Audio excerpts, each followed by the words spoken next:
This is Pro Football Perspective. I am Nathaniel Bradley. Whether you're at home, work, the gym, in your car, or wherever you are, thanks for taking time out of your day to spend here.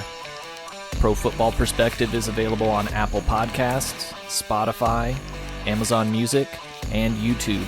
And of course, be sure to follow on Instagram at Pro Football Perspective.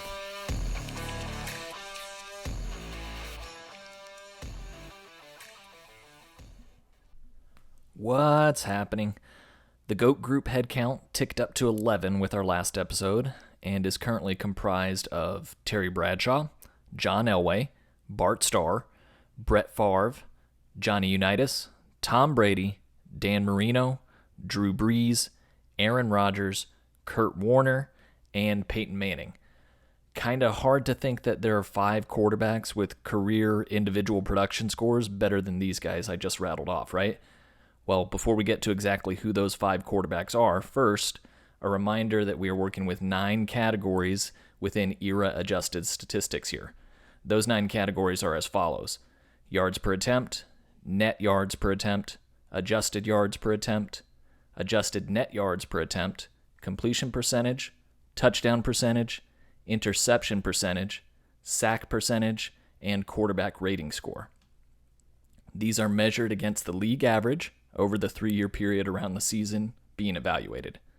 So, 140 and above is an all-time season, 130 to 140 is an elite season, 120 to 130 is a great season, 110 to 120 is a good season, and 105 to 110 is a solid season, 100 to 105, that's an above-average season, 100 is always league average, and below 100 is a below-average season. All right, now I think we are ready to go. Number 5 on our GOAT Group list here, Captain Comeback, Roger the Dodger, Captain America. Roger Staubach was a superbly athletic quarterback that produced an extremely high level of individual statistical output that translated to great team success. That's basically jargon saying he was good. His production for era-adjusted statistics reflects like this. Staubach had an 11-year career, but only 8 qualified for evaluation, where he started 7 games or more. The 1969, 1970, and 1972 seasons were not counted, as he primarily was a backup his first 2 seasons, and he missed the majority of the 1972 campaign with a separated shoulder.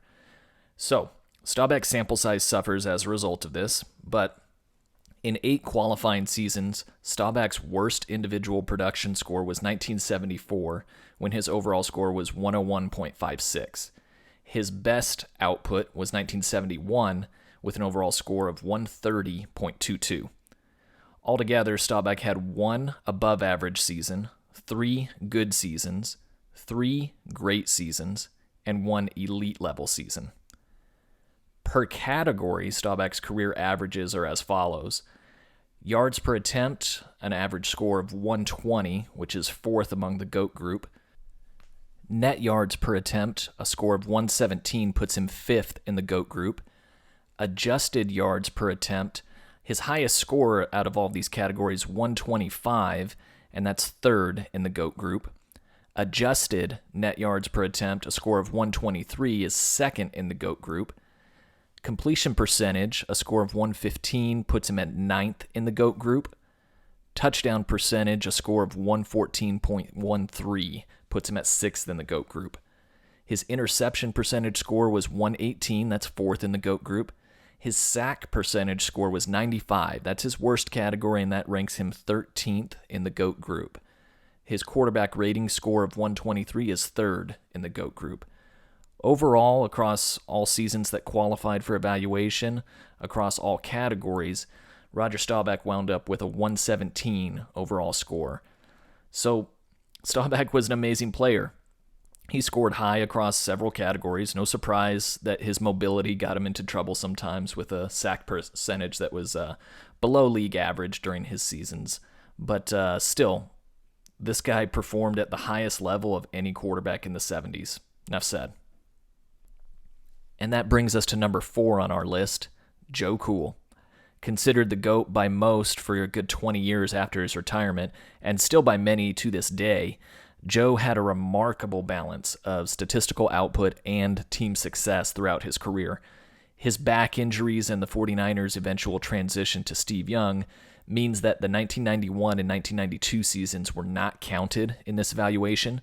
So Montana had 13 of 15 seasons that qualified for scoring here. His final season was his worst individual production at 106.89, still a solid season. His 1989 season was the best individual production that he had throughout his career with a score of 135.56. All in all, Montana had 1 solid season, 9 good seasons, 2 great seasons, and 1 elite level season. On a per category basis, Montana scored high across the board here, as you might expect. Yards per attempt, he was at 111 for his career. That's 10th in the GOAT group. Net yards per attempt at 116. That puts him at 6th in the GOAT group. Adjusted yards per attempt, a 117 score. That's 6th in the GOAT group. Adjusted net yards per attempt, that's 120 score there. That's 3rd in the GOAT group. His completion percentage score, 124. That's his best category. Ranked him 3rd in the GOAT group. Touchdown percentage score of 110. That was actually his worst category of all here, and that puts him 12th in the GOAT group. His interception percentage score of 118 puts him 5th in the GOAT group. His sack percentage score of 111 puts him 6th in the GOAT group.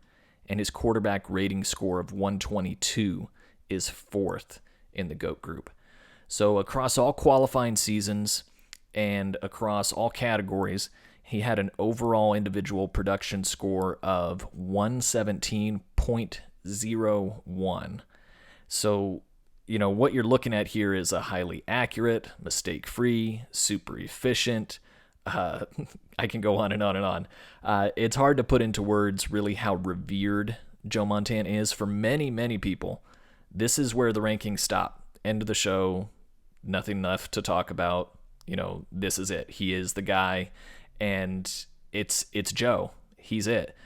The guy was just that good for that long that for many people, and rightfully so, no argument, you're not going to hear me poke fun at anybody that thinks he's the greatest of all time. I mean, they have plenty of reason to believe that. So from an individual production standpoint here, he scores, extremely well, and he ranks number 4 on this particular metric. Now moving forward on to number 3 in this list here, Slingin' Sammy. Who? Says a lot of people listening right now. Sammy Baugh. This dude revolutionized the forward pass. Sammy Baugh was throwing touchdowns before World War II. He played quarterback before quarterback was ever even a term or a position. He played his entire career prior to the sack becoming an official stat, so more on that in a second. We're really only going to evaluate 6 statistics, leaving out net yards, adjusted net yards, and sack percentage. Sammy Baugh was the most difficult player to determine which seasons qualified, which don't, simply because starting at quarterback wasn't a thing. When he started playing football, quarterback was not a position. And even when it became an actual position and term, Sammy Baugh played running back, defensive back, punter too. So he may not have started at quarterback, even though he played quarterback and threw the majority of the passes during that particular game and or season. So rather than trying to cherry pick and choose which seasons to include, I just included all of Sammy Baugh's seasons where he was the primary passer for his team. So get ready. I mean, this might be the most controversial entry into this GOAT group, and I can totally understand why people would look at it sideways. So get ready for it. We're going to go through it, and then we'll address everything at the end. On a season-by-season basis, some of these numbers are going to sound crazy. Just keep in mind that these are scores relative to the league average at that particular time, as every score is that we've discussed so far in this series. So Sammy Baugh's 1937 season is kind of the outlier of all outliers.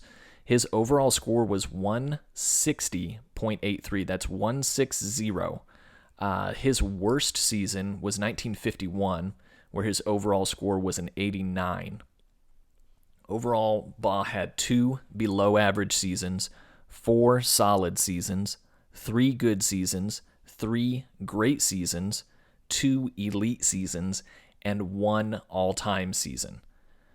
On a per category basis here, yards per attempt, Baugh had a score across his career of 113. That's 7th in the GOAT group. Net yards per attempt, again, there were no sacks recorded during his career. We have no stat information there, so we didn't grade it. Adjusted yards per attempt, a score of 117 puts him at 7th in the GOAT group. Adjusted net yards per attempt, again, was not scored because it involves sacks. Completion percentage. Let me break all this down here. Completion percentage is where Sammy Baugh shines for his era. Okay, he produced an overall score across his career of 132.60 for his career. That obliterates the league average year after year for his career, okay? He was 32% better than the league average. Okay, again, that doesn't mean he had a 32% higher completion percentage. It means relative to the league average, okay? So for his career, he was only a 56.5% accurate passer, okay? His completion percentage wasn't going to wow anybody. That's way below league average today.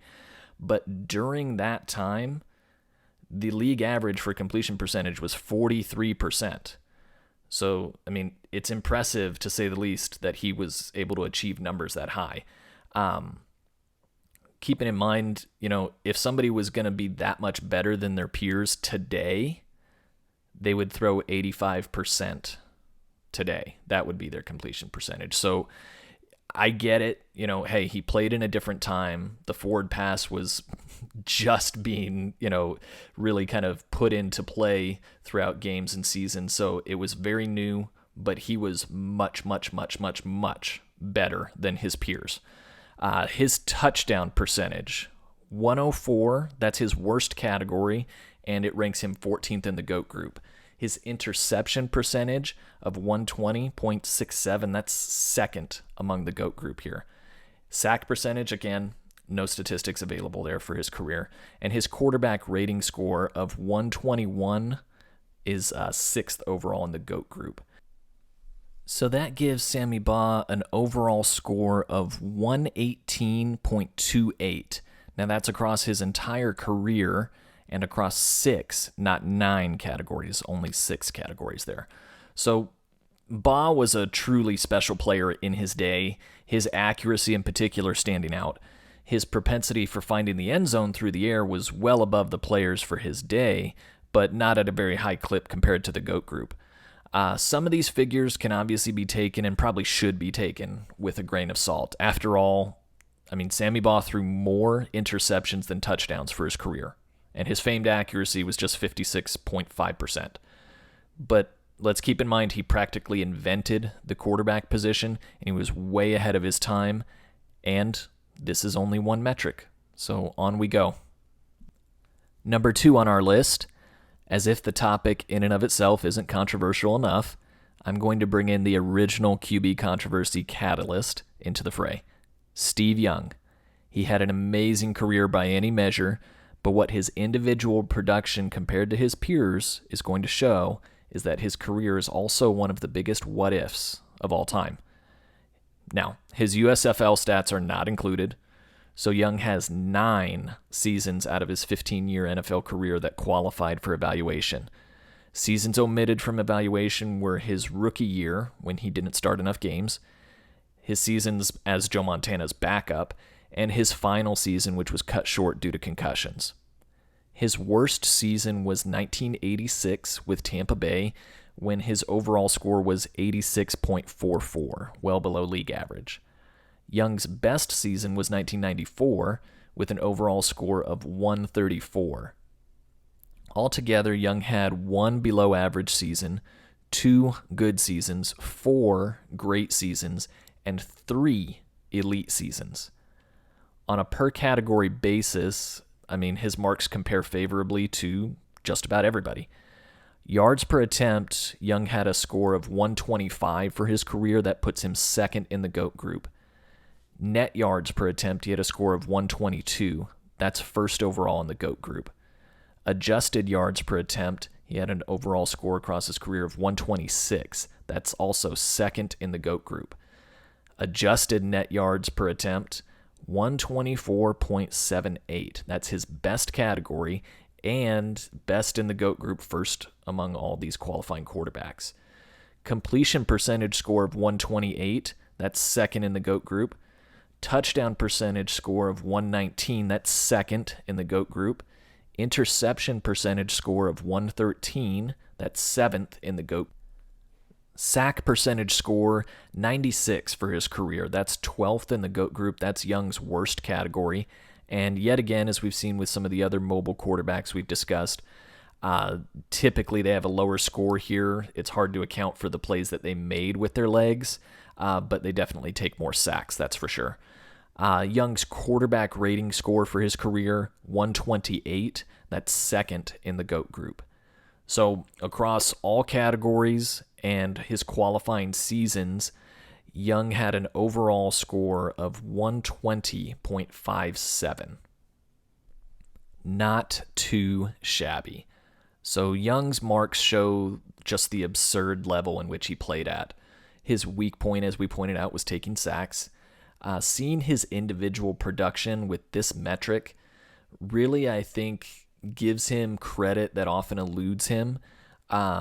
This, like we've said a dozen times already, this is just one metric. This isn't the be-all, end-all, but it's nice to see him at or near the top of a list when it comes to ranking against, the all-timers, because he really played at a level that was tops for the 90s. There was nobody even close.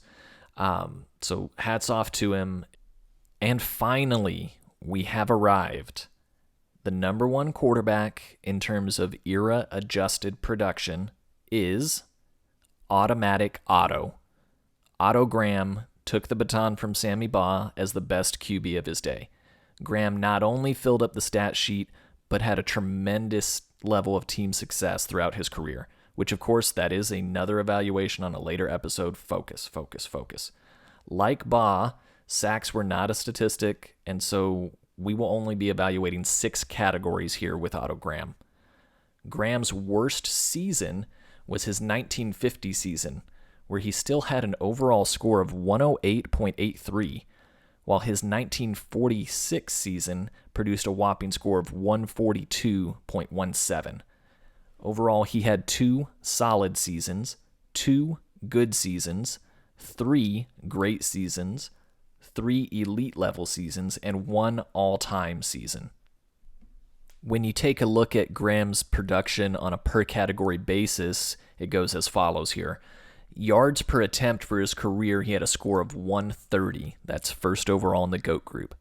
Net yards per attempt, we have no data for.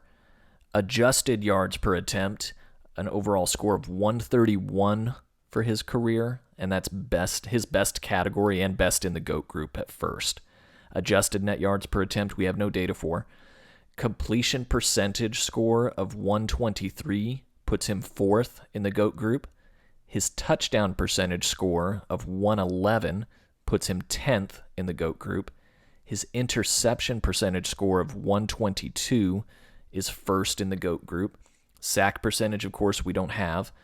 His quarterback rating score of 128 was also first in the GOAT group. His overall score across 6 categories and his entire career here, 124.45. So basically, Otto Graham put on a clinic for 10 years compared to his counterparts.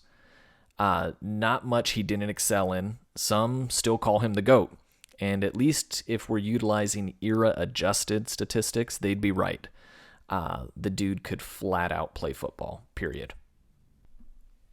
And now our GOAT group is complete. These are the 16 guys that we're going to be looking at in other categories going forward, and they will rank differently, I'm sure, going forward across a lot of different categories and metrics. For era-adjusted stats, here's how they stack up. Number 16, Terry Bradshaw. Number 15, John Elway. Number 14, Bart Starr. Number 13, Brett Favre. Number 12, Johnny Unitas. Number 11, Tom Brady. Number 10, Dan Marino. Number 9, Drew Brees. Number 8, Aaron Rodgers. Number 7, Kurt Warner. Number 6, Peyton Manning. Number 5, Roger Staubach. Number 4, Joe Montana. Number 3, Sammy Baugh. Number 2, Steve Young. And number 1, Otto Graham. So, before people start losing their minds and going crazy, I'll repeat what I've said I don't know how many times now. This is just one evaluation. It's just a tool to look at individual production compared to their peers at the given time they were playing. If you were going to break it down maybe differently, rather than their overall score, and you wanted to look at how they ranked across categories and average their rank, that does change a few things here and there, simply because some guys may score really, really high in one category, but across the other categories, their rankings are actually lower compared to the other members of the GOAT group. So if you wanted to do that, here's how it would shake out. Terry Bradshaw still had the lowest average ranking between these 16 guys here. Then it came John Elway, and then Bart Starr, and Brett Favre, and Johnny Unitas. So the first 5, nothing changed there, okay? Now it starts to become a difference here. So number 11 in terms of average ranking across these categories, Dan Marino. Number 10, Tom Brady. Number 9, Drew Brees. Number 8, Kurt Warner. Number 7, Aaron Rodgers. Number 6, Sammy Baugh. Number 5, Joe Montana. Number 4, Peyton Manning. Number 3, Roger Staubach. Number 2, Steve Young. And number 1, Otto Graham. So what that did is it played, shuffled a few different guys in different spots, but the top 2 remained the same there in terms of their average rankings. You still wound up with Young and Graham at the top of those rankings. Now, I mentioned at the beginning of this series, and I've brought it up a few times, this is not a perfect metric. There are flaws in it. I want to kind of dive into some of those. I'm sure I can be alerted to others, and I'm happy to take that into account. I'll tell my staff to put together a list of the things that I did wrong here. Well, for one, era-adjusted production scores do not take into account situationally based stats. One metric out there, DVOA, you can find it, I believe it's from Football Outsiders, that scores things situationally. What I mean by that is if Steve Young completes an 8-yard pass on 3rd and 15 in 1995, that is considered a better score than Bart Starr completing a 7-yard pass on 3rd and 6 in 1964. Okay, so that's the way it's scored within this metric. And, that's not great. That's not perfect. That's a flaw, in my mind at least. DVOA is a great scoring system that takes those two situations into account, and they would award Bart Starr a higher score because he achieved a first down with his pass. You see what I'm saying? So DVOA also utilizes league average just like this as its baseline, so it's era neutral. DVOA is not perfect, though. They have flaws in that statistic as well.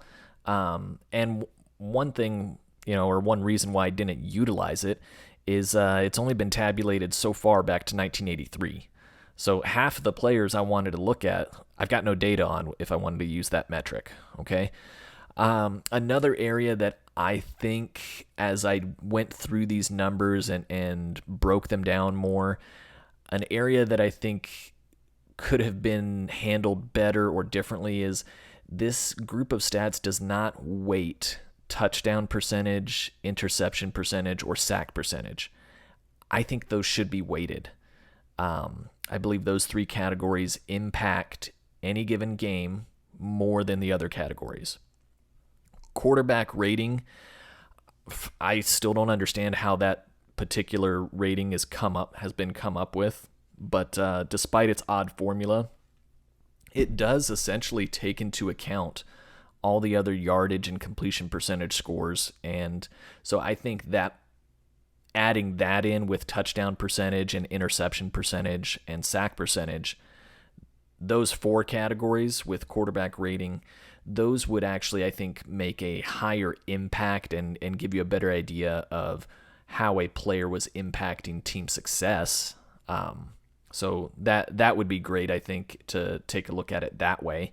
Another thing to keep in mind is these stats do not have any kind of mechanism to measure quarterback rushing or fumbles. 2 aspects, again, that can greatly impact the outcome of a game. We saw it again and again with some of these mobile quarterbacks we discussed. They had low sack percentage scores, but they don't get any credit within this metric, at least, for the first down runs that they achieved scrambling, or the touchdown runs that they scrambled for, or just extending plays. So that's something that I would love to, I'm open to suggestions or finding a way to kind of work that into the equation. Same thing with fumbles. Kurt Warner ranked pretty high on this metric. He had multiple injuries to his hands over his career and was a notorious fumbler. So that's something that isn't taken into account in this metric. So that's something that I would like to look at also down the road. Longevity is not taken into account here.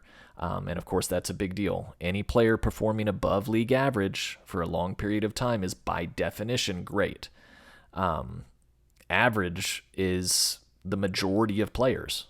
They fall below average. So if you're above league average and you do it for a long time, I'm looking at you, Tom Brady, then there's a heck of a lot of value there. And this metric doesn't take that into account. So that's, again, just some things that this metric doesn't really cover. And I've said it over and over again. This metric is not the whole story. It's just a part of it. Now, the elephant in the room is the actual players included in my evaluation here. I chose 16 people. I didn't have any, rhyme or reason to it besides my own opinion of whether or not I would include them. Some of these players, I look at them and I say, I don't think they should be considered the GOAT. But again, I tried to think, well, there's probably somebody out there that would have a legitimate argument saying they are. So that's why I put them in here. But I do want to, have some fun with this a little bit here, because stats never lie is a lie. Okay, stats are going to tell whatever truth you manipulate them to tell. And so let's tweak these a little bit here. Let's take a look. If you're someone that says Sammy Baugh and Otto Graham didn't play against real competition and the game was basically a different game back then, I wouldn't really argue with you.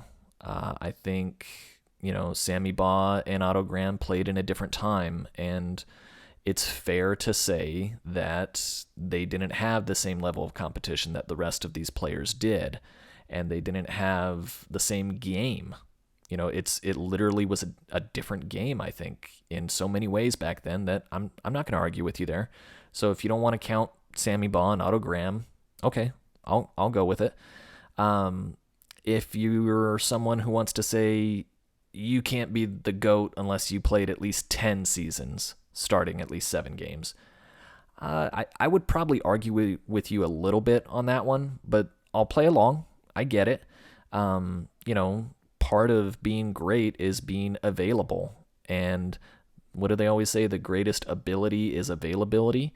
So if you're available for 10 seasons, yeah, okay, let's go with that. So if you take those 2 aspects into account, you take out Baugh, you take out Graham, then you remove Warner, Young, and Staubach. Here's how it would shake out from an overall score perspective. Number 11, Terry Bradshaw. Number 10, John Elway. Number 9, Bart Starr. Number 8, Brett Favre. Number 7, Johnny Unitas. Number 6, Tom Brady. Number 5, Dan Marino. Number 4, Drew Brees. Number 3, Aaron Rodgers. Number 2, Peyton Manning. And number 1, Joe Montana. Now, that's how they would score or rank based off of their overall scores. If you take these 11 guys, okay, again, we're removing Baugh, Graham, Warner, Young, and Staubach. If you take just the remaining 11 and you take a look at where their average ranking was across these categories, here's how it would shake out.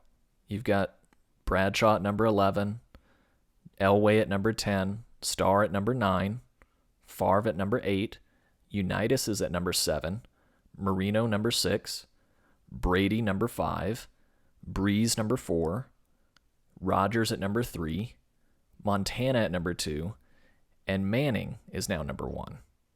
Okay, so that's one tweak you could do.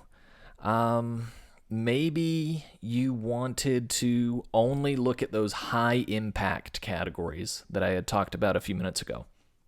So all you want to do is look at touchdown percentage, interception percentage, sack percentage, and quarterback rating. But we're going to include everybody now, okay?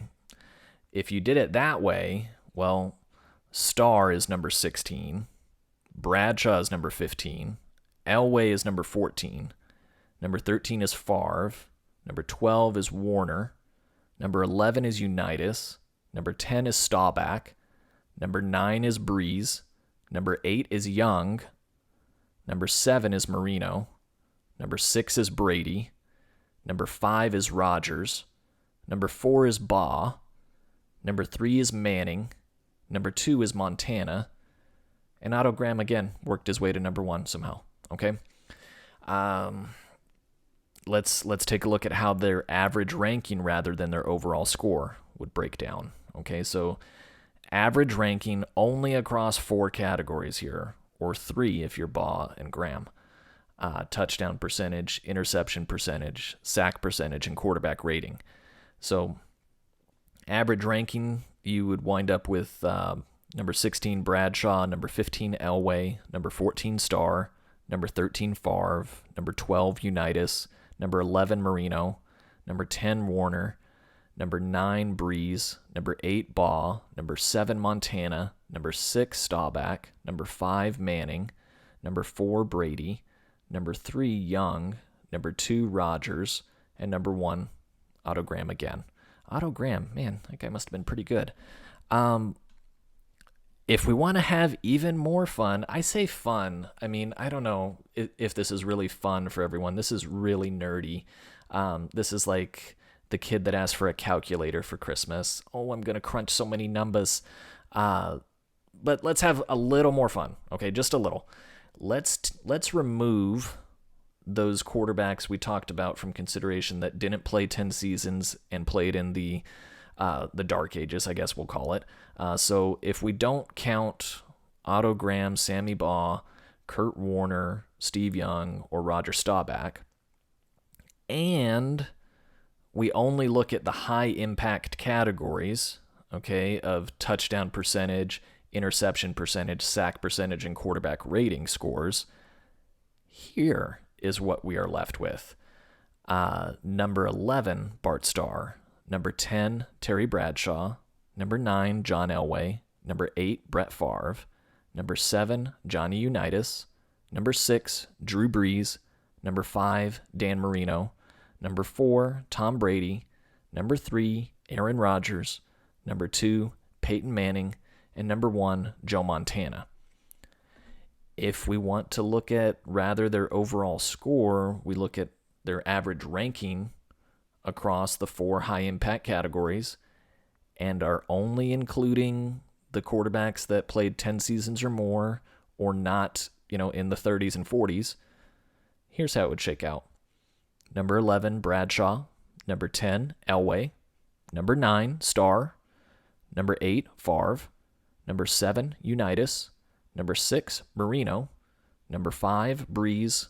Number 4, Montana. Number 3, Brady. Number 2, Manning. And number 1, Aaron Rodgers. So, you see, we can really tinker with these quite a bit. You don't have to take the surface level of what I'm telling you of just, oh, here's my rankings, da-da-da-da-da-da. You can take the scoring system and eliminate some people's inclusion in it, or take a look at their ranking rather than their score. You can take a look at just certain categories. Maybe you want to have a discussion with a coworker about, oh, I just want to talk about touchdown percentage. Who puts the ball in the end zone best? There's a lot of different ways to look at it. And I think that's all I'm trying to achieve here is get people to look at things a little different way. And with that, I think we have put a bow on this one. Thanks again for joining Pro Football Perspective. Our next episode will be coming soon, so be on the lookout for that. Pro Football Perspective is available on Apple Podcasts, Spotify, Amazon Music, and YouTube. Also be sure to follow on Instagram at Pro Football Perspective. I am Nathaniel Bradley. Deuces.